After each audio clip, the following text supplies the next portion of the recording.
여러분 안녕하세요. 씨알쌤이에요. 오늘은 만세전 염상섭이라는 작가가 지은 작품이죠. 만세전이라는 작품을 여러분에게 좀 소개를 해드리겠습니다. 염상섭은 일제강점기 사실주의 문학의 대가예요.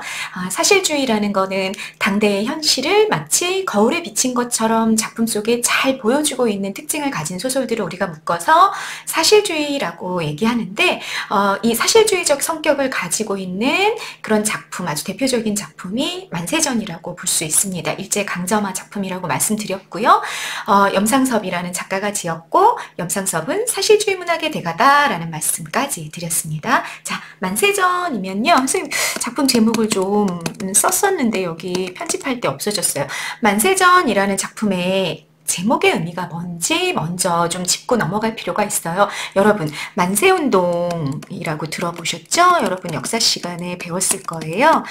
만세운동 뭘 말하는 건가요? 1919년 3월 1일에 있었던 우리를 좀 독립을 시켜달라 해서 한반도의 모든 민족들이, 백성들이 들고 일어났던 대한독립 만세 하면서 들고 일어났던 그 운동이 만세운동이었었죠. 여기 만세라는 건 그 만세운동을 가리키고 있어요. 1919년 3월 1일에 있었고요. 여기 저는요.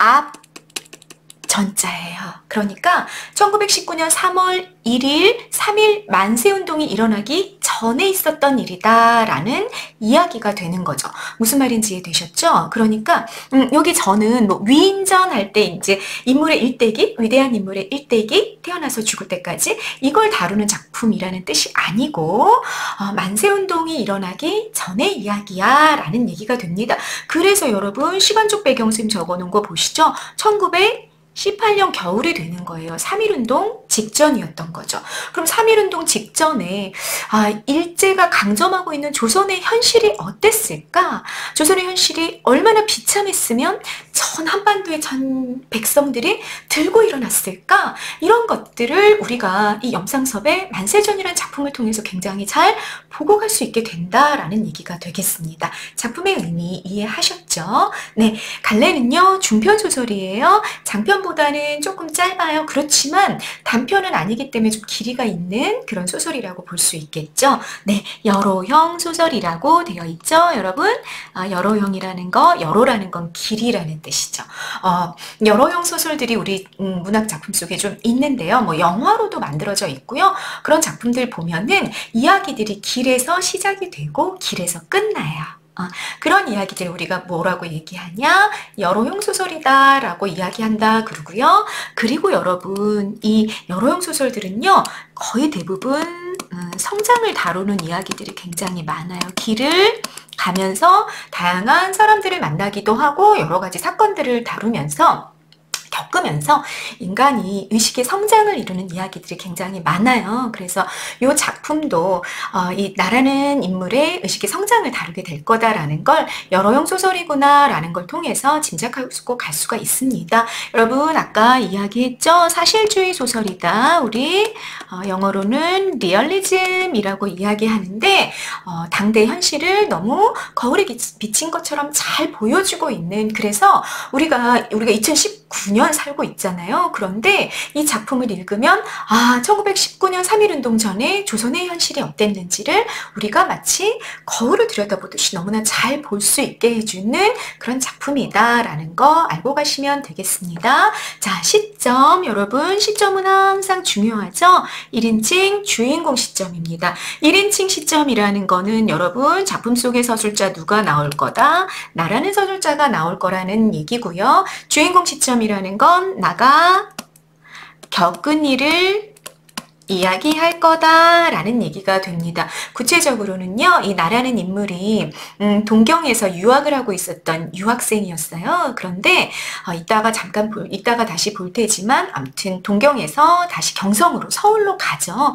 그동안에 관찰한 일, 내가 겪은 거는 이제 주로 관찰한 거예요. 관찰한 일, 그리고 그 관찰한 일을 내가 주관적으로 해석하고 평가하는 거, 요렇게 두 파트로 나눠질 거다라는 이야기가 됩니다. 다시 굉장히 중요하죠, 여러분. 1인칭 주인공 시점은 어떻다? 내가 관찰한 사건들을 기록하고 관찰을 한 다음에는 우리 보통 어떻게 해요? 내가 본 사건에 대해서 내가 주관적으로 판단하거나 해석하거나 그러죠. 그런 것들이 그 뒤에 덧붙이게 될 거다라는 이야기고요. 1인칭 시점이니까 이런 해석이나 평가가 붙기 때문에 우리가 1인칭 시점은 어떻다라고 이야기한다. 주관적인 성격을 갖는다라고 이야기하게 된다라는 얘기입니다. 아까 말씀드렸던 것처럼 주인공은 동경 유학생이에요. 동경 유학생인 이 친구가 서울까지 올라가는 동안 겪은 일을 다루고 있기 때문에 공간은 대표적으로는 동경과 서울이 될 거고요. 이따가 구체적으로 어떤 공간들을 거쳐가게 되는지 살펴볼 겁니다. 주제, 지식인의 눈으로 바라본 식민지 조선의 암담한 현실이다. 여러분 대학생 되는 거 쉽지 않은 일이죠.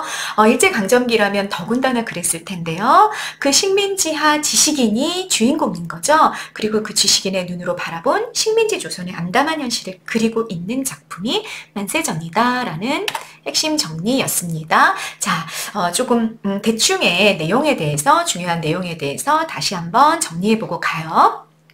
이 작품은 제목에서 알 수 있듯이 3.1운동이 일어나기 직전에 서울과 동경을 배경으로 한 지식인 청년의 눈에 비친 사회상이 그려져 있다. 아까 설명했죠? 이 작품의 의미는 크게 두 가지로 요약할 수 있습니다. 하나는 사실주의 작가 누구? 염상섭. 사실주의 작가 정신이 매우 투철하게 발휘되었다는 점이다. 본래 사실주의 작품은 어떤 시대의 사회상을 총체적으로 전체적으로 그려내는 것을 목표로 한다.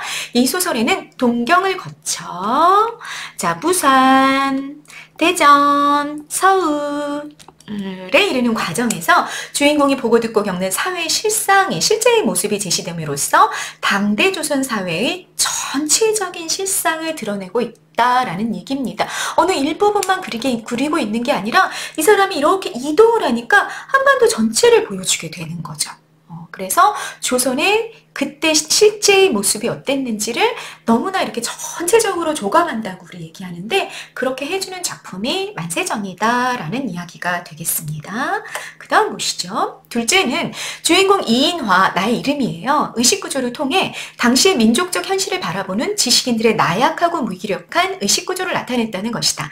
암담한 현실을 이해하고 울분을 느끼지만 중간자적인 입장에서 사실을 전달할 뿐 현실 개선을 위한 노력을 보이지 않는다는 점은 무기력한 그 당시 지식인의 전형을 보여주는 것이다. 여러분, 이 작품에서요, 우리가 좀 의미를 부여할 수 있는 부분들이 있어요. 첫 번째는 뭐냐면 지식인의 눈으로 당시 조선의 현실을 바라봤다는 얘기예요. 일제강점하에 조선인들의 비참한 삶을 다루고 있는 작품, 여러분 뭐 되게 유명한 작품 있는데 참고 표시하시고요. 여러분 어떤 작품 있죠? 운수 좋은 날 있죠.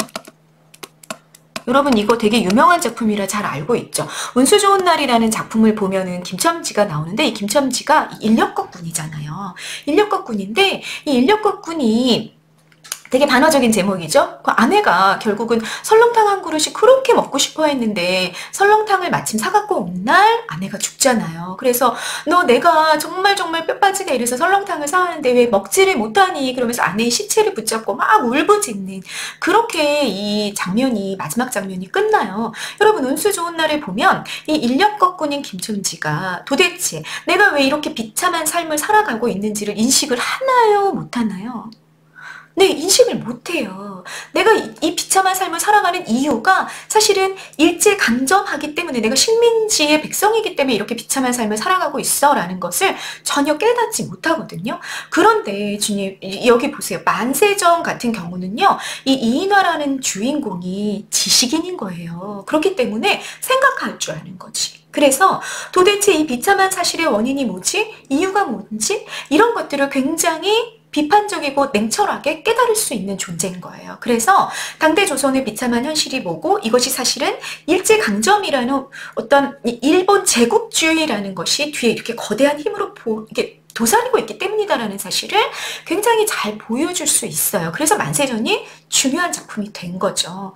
그런데 근데 이 지식인의 성향이 어떻다. 여러분, 자, 지식인의 성향, 여러분, 별표 체크하시고요. 지식인의 이런 성향을 우리가 이제 비판적 지식인이라고 이야기하는데요.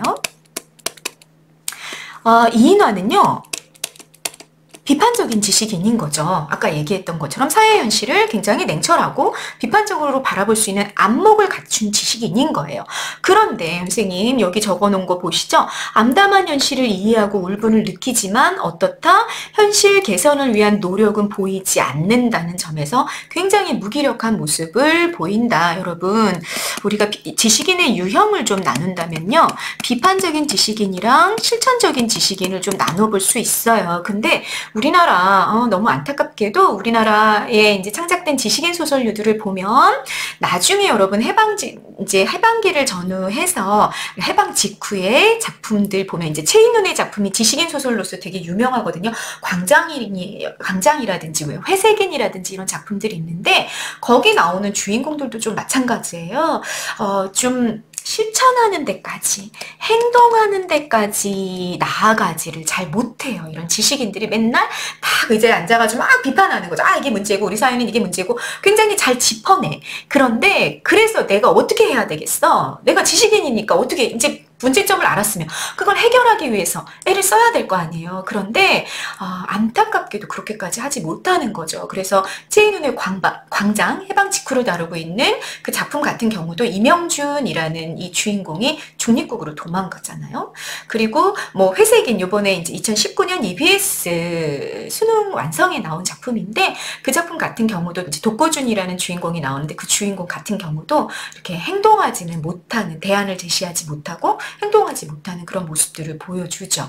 그래서 우리나라 지식인 소설 유형 중에 거의 한 80% 정도의 이 주인공들이 어디까지 못 간다?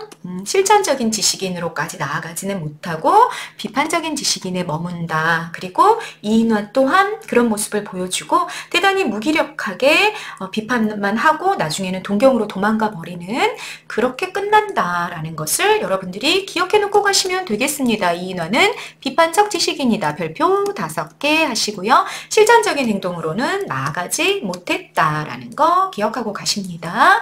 그 다음 읽어볼게요. 이 작품에서 주목할 점은 전형적인 여로의 구조로 이루어져 있다는 점이다. 길에서 시작돼서 이야기가 길에서 끝난다. 그 얘기입니다. 기차와 배 또 기차로 이어지는 여로의 구조와 풍경은 당대 조선사회의 암담한 현실을 효과적으로 드러내고 있는 것이다. 여러분 만약 작품의 작품의 공간이 어떤 특정 공간이었다면 이렇게 총체적으로 전체적으로 조선의 현실을 그리기가 참 힘들었을 거다. 그래서 작가가 일부러 뭘 선택했다? 여로형의 구조를 선택했다. 그래서 조선 한반도의 일제강점화 식민지의 현실을 너무나 전체적으로 아주 사실적으로 보여줄 수 있었다. 염상석 작가의 의도적인 선택이었다라는 것을 기억하고 가셔라 라는 얘기입니다. 그 다음 보시겠습니다. 자, 여로형 구조가 그래서 중요해지는 거죠. 그리고 원점 회귀형이에요. 원점으로 다시 돌아간다. 자기가 출발했던 그 지점으로 다시 돌아간다. 그 얘기인 거죠. 그런데 이 돌아가는 과정에서 여러분 주인공의 상태는 좀 바뀌어요. 저 동경에서 출발할 때 이인화 주인공의 의식 상태는 어땠냐? 의식 상태는 어땠냐? 마이너스였어요. 마이너스. 그러니까 굉장히 동경에서 유학하고 있는 식민지화 지식인이잖아요. 한일합방 언제 일어났어요, 여러분? 한일합방이 1910년에 일어났어요. 우리가 경술국치라고 표현하잖아요. 그러니까 조선이 공식적으로 사라진 거죠. 세계 지도화에서 조선은 사라지고 일본이 이제 조선을 강제로 점령하는 그런 게 시작된 게 이제 한일 합방이란 말이에요. 그로부터 거의 한 10년에 가까운 시간이 지나간 거죠. 근데 이 주인공인 이인화가 한 초등학교 정도까지 저학년까지는 이제 한일 합방이 된 지 얼마 되지 않았던 거잖아요. 그래서 막 이렇게 일본인이 가르치는 학교에 다니고 있었는데 막 조선의 역사를 가르치지 않으니까 막 붕괴해가지고 스트라이크도 일으키고 그래서 나는 조선의 역사를 배울 수 있는 곳으로 가겠다며 사립학교로 막 전학을 가기도 하고 막 그러거든요. 그랬는데 이게 시간이 점점 흘러가잖아요. 5년, 6년, 7년, 그리고 한 10년 가까이 되니까 아무 생각이 없어진 거예요. 그냥 그 상황에 적응을 하기 시작한 거죠. 우리 대부분 그렇지 않을까요? 선생님도 내가 일제강점하에 태어났다면 아마 이나같이 그렇게 살아가지 않았을까. 이미 사라진 거예요. 조국이 사라진 지 10년 가까이 돼가는 거예요. 그러니까 그냥 거기 적응해서 살아가지 않았을까 그런 생각이 드는 거죠. 더군다나 동경으로 유학 갔어요. 동경으로 유학 가서 거의 한 7년 정도 있었거든요. 지금 한 22살 내지 3살 정도 됐다라고 나오는데 그 정도까지 되니까 동경에서는 그러니까 물론 이제 조선인 유학생이기 때문에 순사들이 가끔씩 이렇게 검문을 하기도 하고 그럴 때는 막 모멸감도 느끼고 아 내가 조선인이구나 뭐 이런 생각을 하게도 되고 막 그래요. 그런데 대학에서 생활할 때는 사실은 자기가 조선인이라는 자각을 그렇게 잘 못하는 거죠. 그리고 일본말을 쓰면서 일본에서 공부하고 있으니까 별다른 이렇게 지금 자각이 없는 민족의 현실에 대한 자각은 없고 몰 역사적인 상태. 역사성이 없는 거죠. 뭘 역사적인 상태에 머물러 있어요. 조선의 현실 자체를 잘 모르는 거죠. 동경에서 더군다나 살고 있기 때문에 조선의 현실을 잘 본 적이 없는 거죠.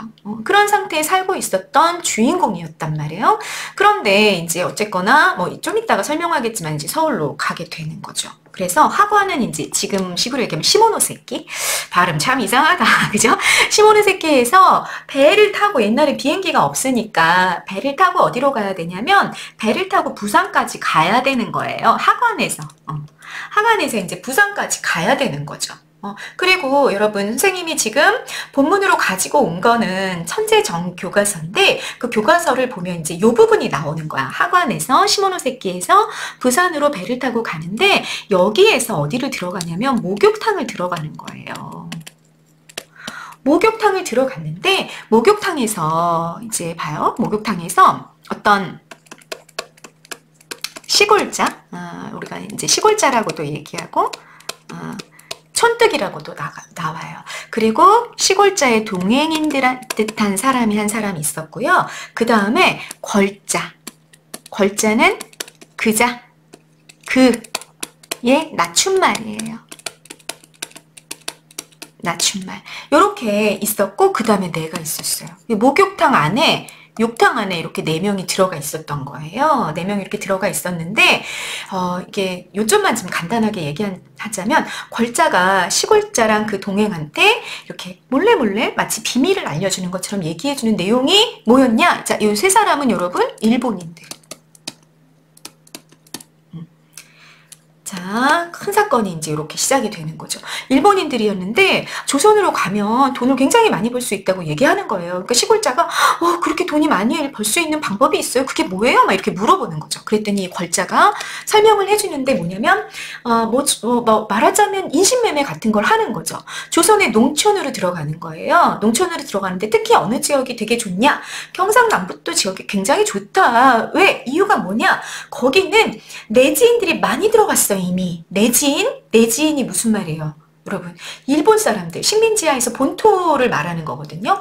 일본 사람들이 이미 많이 진출해서 세력을 착 확장해 있기 때문에 조선 사람들이 되게 농민들이 굉장히 비참한 삶을 살고 있는 거죠.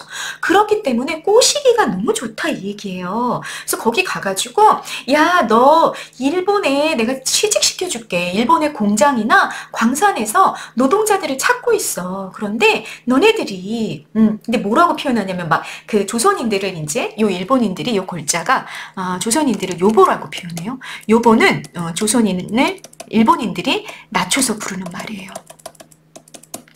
조선인 낮춤말. 이 요보들한테 가가지고 야 너 이렇게 가서 취직하면 막 돈 엄청 많이 벌 수 있어. 그리고 되게 편하게 떵떵거리게 살 수 있어. 막 이렇게 얘기해 주는 거예요. 그리고 야 너만 가는 게 아니라 니네 아내 있지, 니네 자식들 있지, 너네 가족들 다 같이 가도 돼. 같이 가면 네가 버는 돈으로 정말 풍족하게 그냥 생활할 수 있어. 공장이나 일본의 광산에서는 돈을 굉장히 많이 준다고 막 이렇게 얘기해 주는 거예요. 그리고 이 사람들이 진 빚 있으면 빚까지 다 갚아주는 거죠. 빚까지 다 갚아주고 야 떠! 니네 가족들 다 데리고 떠! 이렇게 얘기를 하면 막 500명, 1000명 이렇게 이 조선의 농민들을 요보들을 쿨리라는 건 육체 노동자, 굉장히 하급 노동자, 광산에서 일하고 이러는 사람들을 말하는데 이렇게 쿨리로 데려갈 수 있다는 얘기예요. 그러면 일본의 공장이나 광산에서 돈을 주는 거야. 돈을 받고 사람을 파는 거죠. 굉장히 비인간적이고 비윤리적인 그런 모습을 보여줘요. 그렇게 해서 그냥 돈벌이의 수단이 되는 거죠. 조선인들이 그런 인신매매를 하면 정말로 많은 돈을 벌 수 있어, 이런 얘기를 막 해주는 거예요.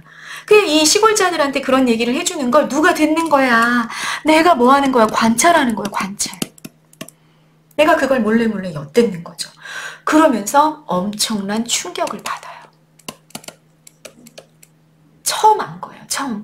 아니, 조선인들이 그렇게 많이, 조선의 농민들이 그렇게 많이 비참한 생활을 하고 있고, 일제의 세력이 이렇게 뻗어나감에 따라서 비참한 생활을 하고 있고, 그리고 그렇게 비참한 생활을 하다 못해 이 농민들이 어떻게 되고 있다? 일본의 광산이나 이 공장 같은 데로 팔려간다. 그러면은 이 걸자가 말하는 거예요. 거기 가가지고 그럼 정말 높은 임금을 받느냐? 그렇지 않다. 이 여보들이 뭐가 좋은 점이 있냐면 열심히 일하고 대개성실하고 정말 일을 잘하는데 얘네들이 쿨리로 일하면서 받는 임금은 너무 낮은 임금을 줘도 괜찮은 거야.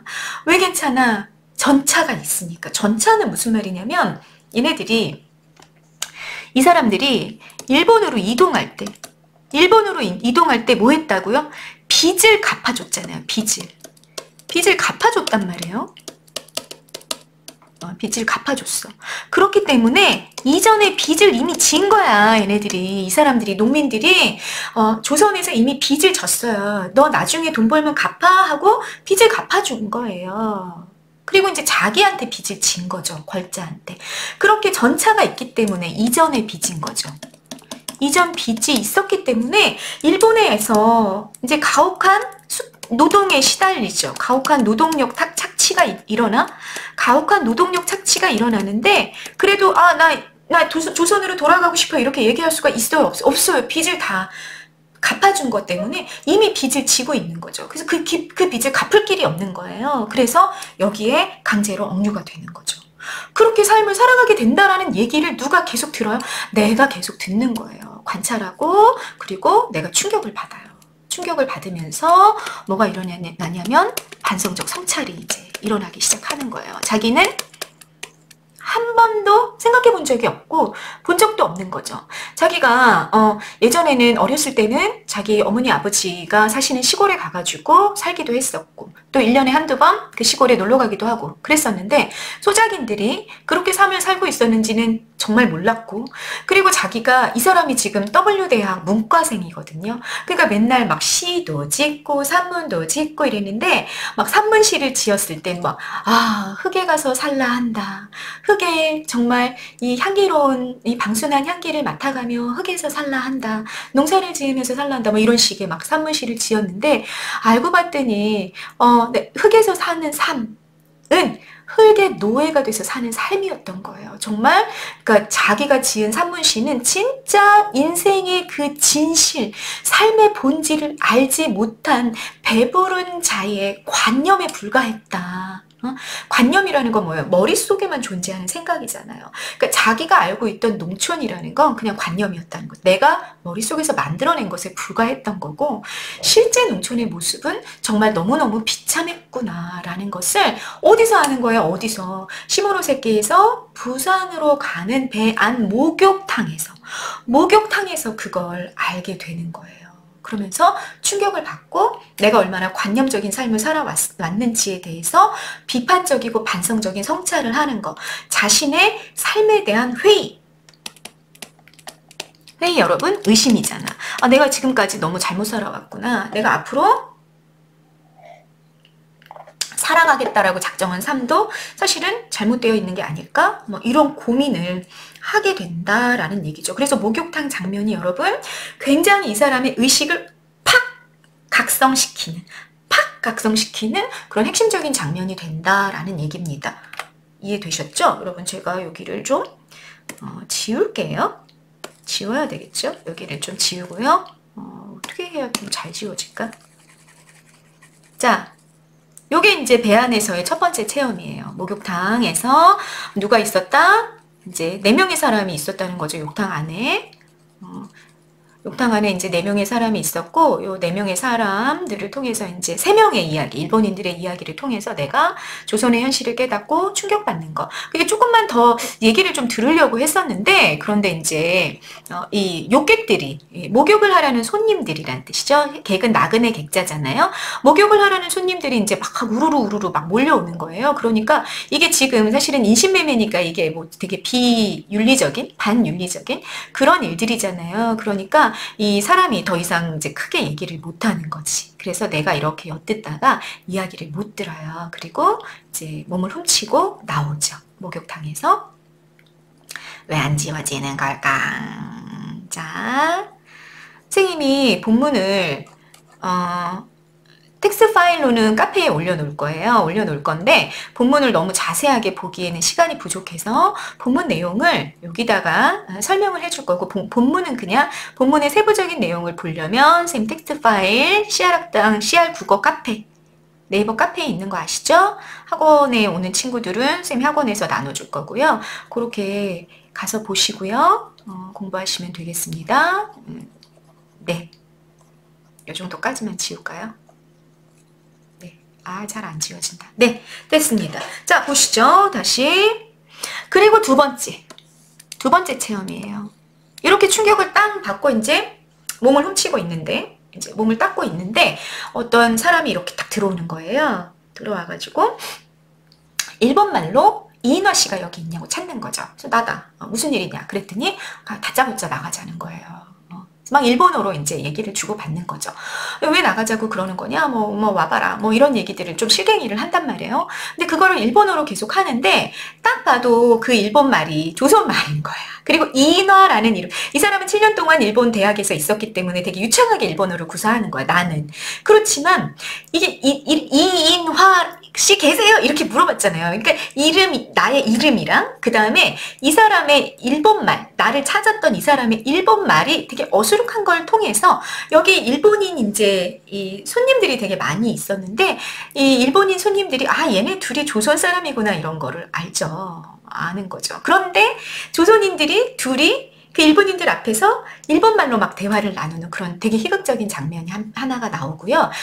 이 사람이 누구냐면 조선인인데 일본인 형사들 밑에서 일하는 일본 앞잡이라고 얘기하다나? 그런 일본 형사인 거예요. 일본 쪽에 있는 형사, 조선인인데 왜 자꾸 나오라고 그래요? 왜 나오라고 그러냐? 이렇게 물어봤더니 검문을 해야 되겠다라는 얘기예요. 그래서 막 되게 불쾌해 하다가, 그 다음에 이제, 자꾸 이제 다짜고짜 계속 나와야 된다라고 얘기하니까 이제 나가죠. 나갔는데, 나가서 이제 딱 둘만 남게 되니까 되게 비굴한 목소리로 바뀌는 거예요. 그래서 제발 자기랑 좀 나가달라고 막 그 부탁, 애걸을 하죠.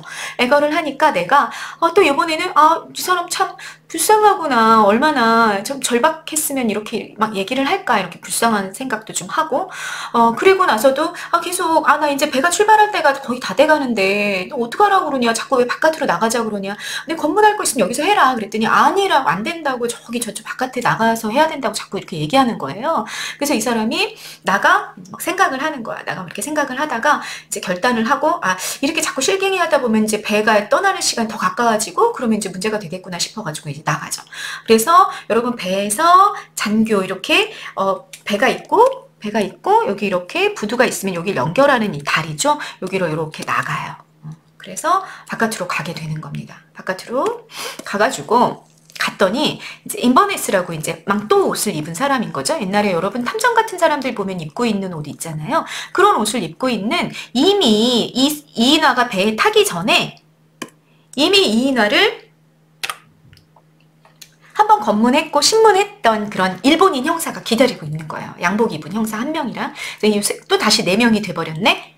4명 누구? 나, 그 다음에 인버네스 형사, 그 다음에 양복 입은 일본인 형사, 그리고 조선인인데 이 배 안에 들어와서 이인화를 데리고 나갔던 그 젊은 형사. 이렇게 4명이 이제 거기서 서가지고 이렇게 검문을 하는 그런 이야기가 나와요. 그러니까, 일본인 형사들에 의해 검문을 받는 장면. 이게 또 굉장히 중요한 이 시모노세키에서 부산으로 가는 그 배에서 일어났던 굉장히 중요한 사건이 되는 거죠. 그러면 여러분 검문을 했는데 그때 당시에 이제 사회주의가 되게 사회주의 사상이 막 일어났었고 유럽에서 그 러시아에서 소비에트 혁명이 성공을 했죠. 성공을 해가지고 사회주의 국가로 바뀌었고 그리고 이 사회주의 사상이 유럽을 휩쓸고 그 다음에 일본을 거쳐서 우리나라로 막 들어오고 있는 그러니까 일본에서 막 한창 사회주의 사상이 유행하고 있었던 그런 때였단 말이에요. 그리고 얘는 조선인이잖아요. 그러니까 혹시라도 민족운동을 하고 있는 건 아닐까? 조선인 독립운동을 하고 있는 건 아닐까? 뭐 이런 생각들을 하니까 조선인들을 막 검문을 했던 거죠. 근데 이 사람은 전혀 아까 얘기했잖아요. 대단히 어떤 상태다? 몰 역사적인 상태다. 그랬기 때문에 뭐 하여튼 뭐 별로 이 사람의 그 트렁크를 막 뒤져봤자 별로 나올 게 없는 거예요. 열심히 뒤지다가 결국은 뭐 이렇게 뭐 별로 소득이 없으니까 서류 문통이만 이렇게 가지고 그리고 가는 장면이 나오거든요. 근데 내가 배가 막 출발할 것만 같은데 배에서는 막 빨리 타라고 기적 소리도 울리고 뭐 땡땡땡 5분 남았습니다. 뭐 이런 식의 이제 안내 문자도 메시지도 나오고 뭐 이러고 있는데 계속 신문을 그 검문을 막 계속 트렁크를 뒤지고 있으니까 막 너무너무 초조하고 이런 다양한 심리 상태를 보여. 불안하고 두렵고 응? 혹시라도 뭐 트집을 잡힐까봐 그래가지고 묶일까봐 막 두렵고 이런 온갖 심리를 다 겪다가 드디어 이제 풀려나가지고 배를 막 타요. 배를 막 타가지고 떠나죠. 배가 떠나면서 이 무기력함 내가 아무것도 할 수 없음 그리고 억울함 억울했죠. 나 아무 지은 지 하나도 없어. 그런데 조선인이라는 이유로 검문을 당해야 돼. 얼마나 억울해요. 억울하고 또 그 상황에서 자기가 할 수 있는 이전에는 여러분 이 사람 금수저야 부잣집 이 젊은 도련님이란 말이에요. 그래가지고 뭐 이렇게 좀 조선인임에도 불구하고 일본에서 되게 잘 살았다고요. 그래서 한 번도 이런 걸 느껴본 적이 없는데 이렇게 조선으로 가는 배 안에서 비로소 얘가 뭘 느끼냐면 나는 아무것도 아니구나. 내가 할 수 있는 일이 아무것도 없구나. 나 그냥 당해야 되는 존재구나. 이런 거를 느끼는 거죠. 굉장히 무기력함을 느끼면서 눈물을 뚝뚝 흘리면서 그렇게 부산으로 가는 거. 요게 천재전 교과서에 나와 있는 장면이고요. 그리고 만세전의 본문이 나온다 그러면 이 장면이 거의 한 40% 이상을 차지할 정도로 되게 많이 나오는 본문이에요. 그래서 이 본문의 내용이 뭔지를 잘 정리해 놓고 가시면 되겠습니다. 그리고 이제 부산항에 도착을 했는데 부산항을 보니까 여러분 다 어떻게 됐냐면 일본화 되어 버렸어요. 부산항이. 그러니까 조선의 모습들은 사라지고 다 일본 건물들로 다 바뀌어 있고 이런 부분에서 또 충격을 받고 또 그리고 김천, 대전 이런 걸 경유하면서 조선인들이 이렇게 포승줄에 묶여가지고 끌려가는 모습들도 보고 그리고 역에 이렇게 도착할 때마다 순사들 헌병들이 와가지고 막 검문하고 막 이러는 장면들도 보고 막 그 일본인들이 나타날 때마다 조선인들이 이렇게 비굴한 웃음을 보면 이렇게 비굴하게 웃음을 띠면서 어떻게든 안 잡히거나 트집을 잡히지 않으려고 애쓰는 모습도 보고 그리고 또 뭘 보냐면 조선인들의 굉장히 봉건적인 사상, 전근대적인 아직도 여전히 전근대적인 사고방식에 젖어 있는 모습들을 봐요. 그런 걸 보면서 이 조선인들 어떻게 해야 되나 아직도 저렇게 전근대적인 봉건적인 사고방식에 젖어 있구나 이런 것들을 느끼는 거죠. 그리고 이제 서울에 경성이라고 그때 당시 불렀어요. 경성에 도착한 거예요. 그랬는데 이 출발했던 이유가 아내가 위독하다라는 얘기를 듣고 출발했던 거거든요. 근데 아내가 별로 정이 없이 그냥 가문끼리의 결혼이었던 거죠. 가혼을 맺었던 그런 아내예요. 그리고 결혼하자마자 얼마 지나지 않아서 일본으로 공부하러 왔단 말이에요. 정이 하나도 없는 아내였어요. 근데 어쨌든 아내가 죽어간다라는 이야기를 들으니까 이제 온 거죠. 근데 이 아내가 이 산후조리를 잘못해서 죽어요. 산후조리를 잘못해서 이 가슴에 뭐 이제 염증이 생겼는데 그 염증이 이게 항생제만 먹어도 사실은 그냥 나을 수 있는 병인 거죠. 그랬는데 이 염증을 이 양약을 쓸 수 없다. 양약을 쓰면 안 된다. 그래서 막 굿도 하고 뭐도 하고 그런 방식으로 어떻게 해보려고 이 사람의 육체에 뭐 이렇게 도려낸다든지 약을 먹는다든지 이런 걸 안 한 거예요. 그러고 있다가 이 염증이 결국은 어떻게 됐냐면 가슴에 있는 이 염증이 점점 퍼진 거죠. 온몸으로. 그래서 온몸에 염증이 퍼져가지고 결국 죽어요. 그래서 내가 이제 도착해가지고 좀 양이한테 좀 보이자 자기 아버지한테 얘기하거든요. 근데 아버지가 양이는 무슨 양이 큰일 난다. 양이한테 보내면 안 된다. 이래가지고 결국은 아내가 죽는다고요. 그러니까 이런 것들을 보면서 나는 그냥 진절머리가 나는 거예요.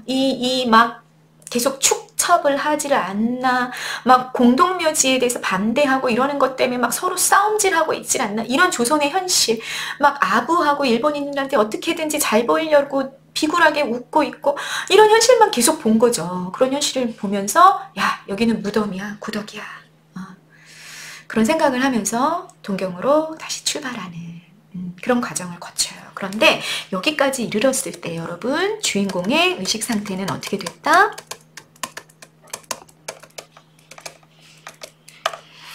어디까지는 갔다? 민족의식을 자각하는 데까지 간 거예요. 조선의 비참한 실상을 목격했어요. 그 전까지는 보이지도 않았어. 마음이 가지도 않았던 거죠. 그랬는데 그 실상을 목격하고 나서 민족의식을 자각하는 거. 그렇게 상태가 좀 바뀌어 의식의 성장을 이루었다라는 얘기입니다. 자, 전체 줄거리. 동경 유학 중에다가 아내가 위독하다는 전보 받고 귀국을 준비하고 귀국을 해서 아내가 죽자 다시 동경으로 회귀했다라는 얘기 다 했습니다. 만세전의 배경 3.1운동이 일어나기 직전이었었고, 자, 여기에요. 귀국하는 동안에 많은 사건들을 직접 겪고 느끼면서 일제강점기 지식인으로서의 비참한 조선의 현실을 바라보는 안목을 가지게 된다. 뭐가 일어난다? 의식의 성장이 일어났다라는 얘기. 그 다음 작품에 나타난 일제의 수탈, 아까 얘기했죠. 조선 농촌의 사람들을 속여서 일본의 공장이나 광산에 팔아넘긴다는 일본인의 대사. 어디에서? 시모노세키에서 부산으로 가는 배 안 목욕탕에서 그런 얘기를 통해서 당시에 민족의 수탈 양상, 값싼 노동력을 착취하려고 했던 그 민족의 수탈 양상이, 일제의 가혹한 수탈이 너무나 여실하게 잘 보이고 있었다라는 얘기까지 했습니다. 1인의 대화를 들은 뒤 주인공이 겪는 의식의 변화, 아까 얘기했죠. 굉장히 어떤 인물이었다? 개인적이고 회의적이고 의심이 많아요. 의심이 많고, 그리고 냉소적인, 별로 아내에 대한 관심도 없고 이런 지식인이었단 말이에요.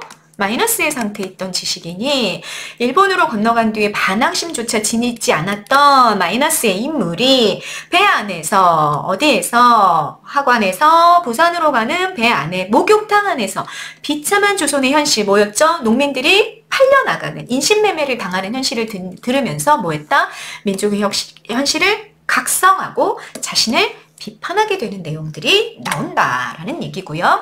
나와 걸자, 여기 걸자는 여러분 예, 3인칭 대명사의 낮춤말이라고 그랬죠.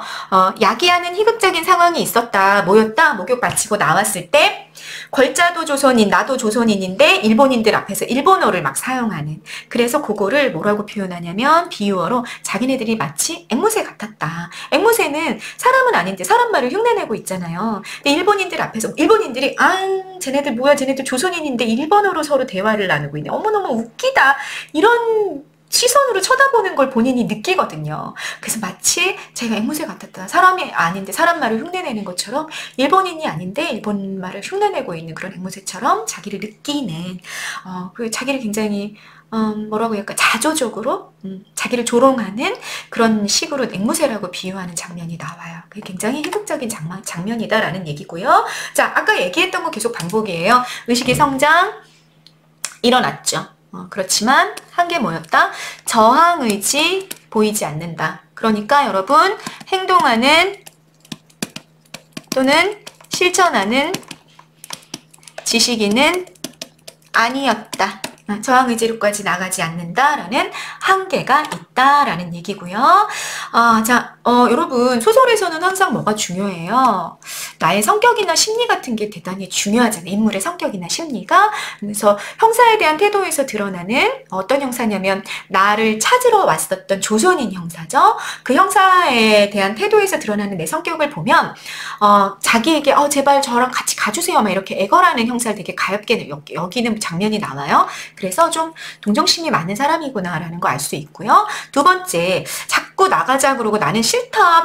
곧 출발하는데 자꾸 나가자 그러냐. 막 이렇게 하는 그 장면에서 시간을 끌어봤자 자신에게 이로울 것이 없음을 알고 나가기로 결심하거든요. 그래서 얘는 좀 상황 판단력이 있구나. 이렇게 생각할 줄 아는구나. 그리고 나가자고 딱 마음에 작정을 한 다음에는 결단력 있게 나가는구나. 이런 걸 알 수 있고요. 그리고 만일에 내가 거기 딱 묶여가지고 트집을 잡으면 못 출발할 수도 있는 거예요. 배는 그냥 떠나버리는데 못 출발할 수 있을 경우를 대비해가지고 도시락 그릇까지 다 챙겨가지고 나가요.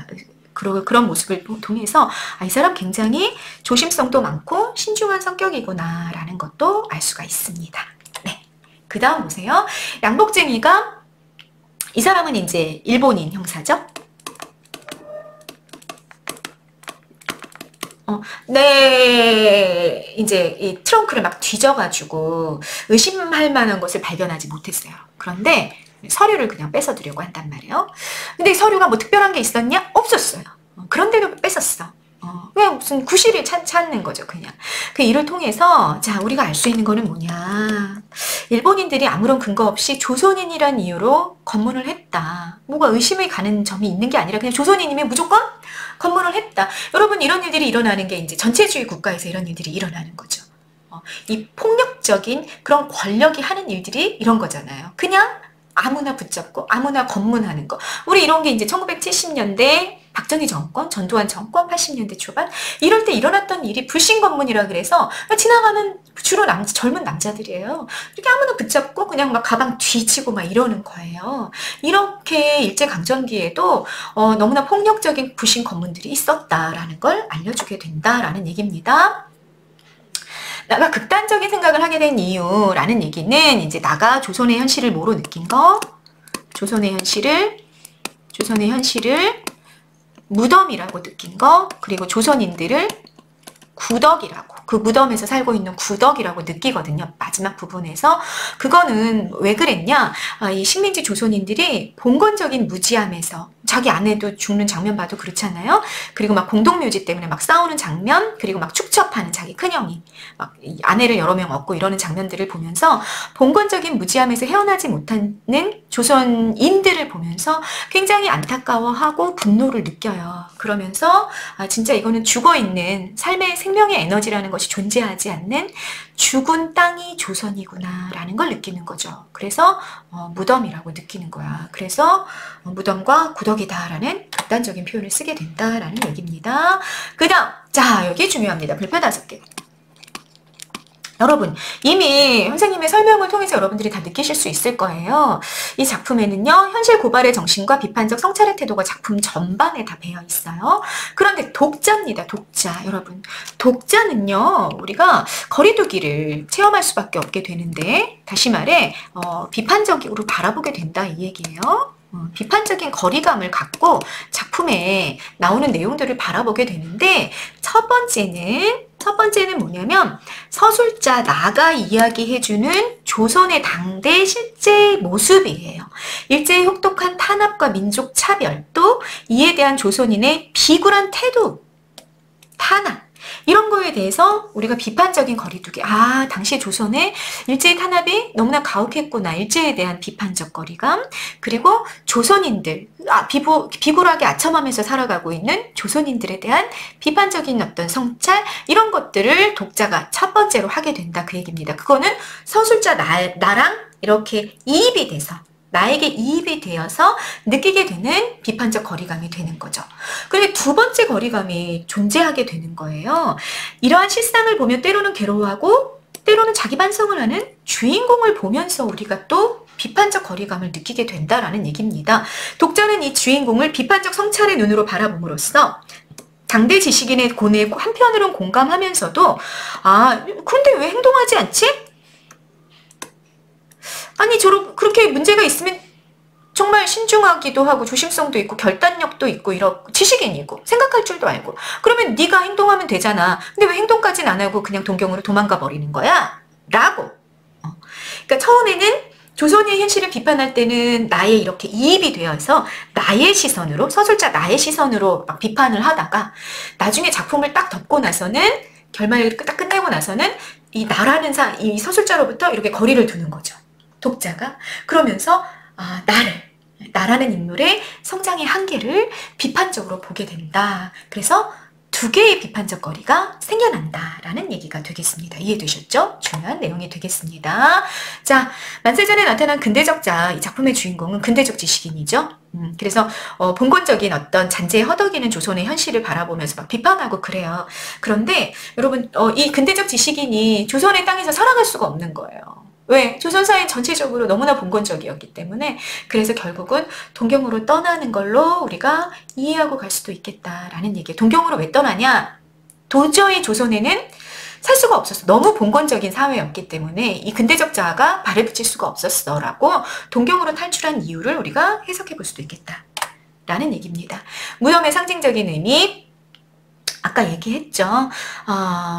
작품을 보면요, 여러분. 이 만세전이라는 작품 제목이잖아요.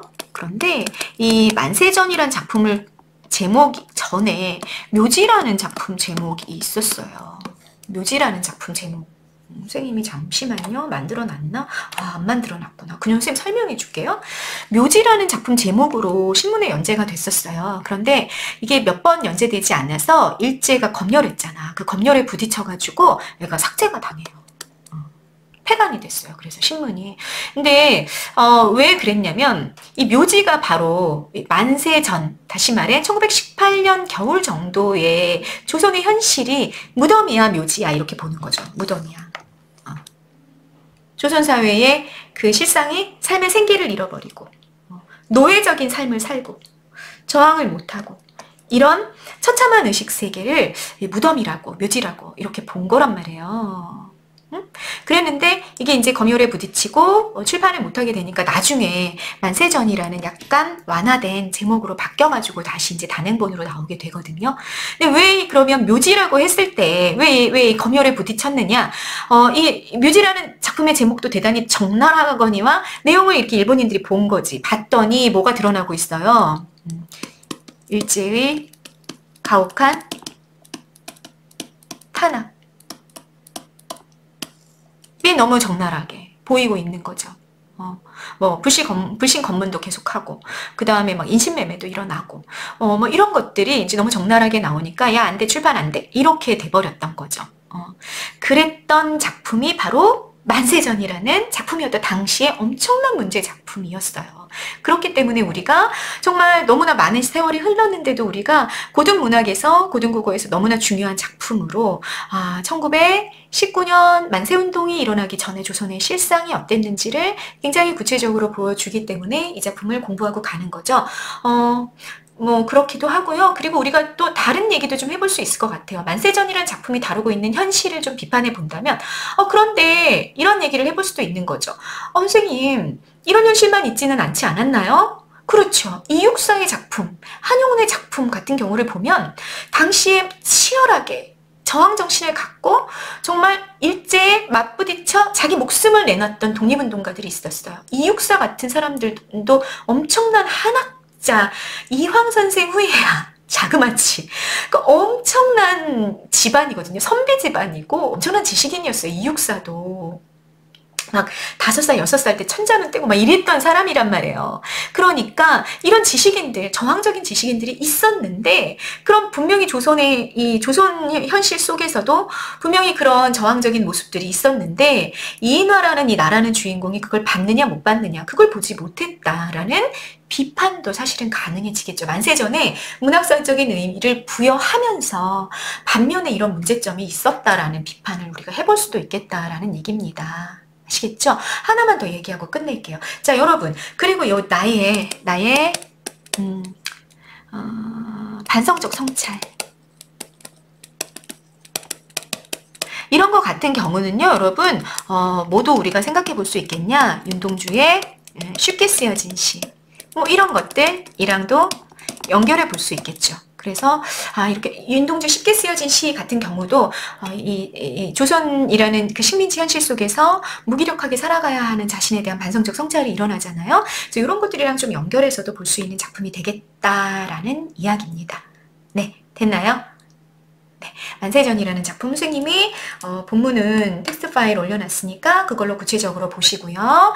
이렇게 해서 선생님이 전반적인 중요한 내용들은 다 다 정리해 드렸습니다.